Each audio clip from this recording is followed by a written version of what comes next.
निरीक्षक पोलीस उपअधीक्षक संतोष खाडे आज माननीय पोलीस अधीक्षक सरांनी स्थापन केलेल्या आमच्या विशेष पथकानं पाथर्डी शहरामध्ये विविध मावा बनवणाऱ्या कारखान्यावरती रेड केली असता छापा टाकला असता आम्हाला एकूण 3 ठिकाणी मावा बनवणारे कारखाने मिळून आले आणि ते कारखाने उद्ध्वस्त करण्याचं काम आमच्या विशेष पथकानं केलेलं आहे।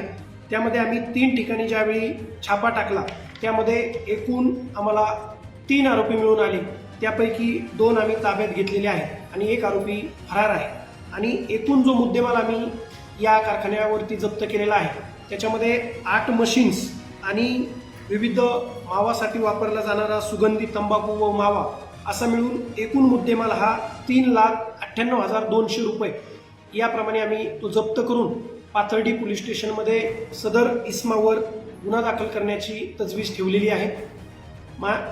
ही कामगिरी माननीय पोलीस अधीक्षक श्री सोमनाथजी गार्गे सर यांच्या मार्गदर्शनाखाली तसेच निर्देशाने चालू आहे। पाथर्डी शहरासह इतर अहिल्यानगर जिल्ह्यामध्येही यापुढे अशीच अवैध धंद्यावर कारवाई चालू राहील। त्यामुळे जिथं कुठं असे अवैध धंदे चालत असतील अशी माहिती आम्हाला मिळाल्यास त्यांचे नावे गुप्त ठेवण्यात येतील व त्यावर धडक कारवाई करण्यात येईल। धन्यवाद।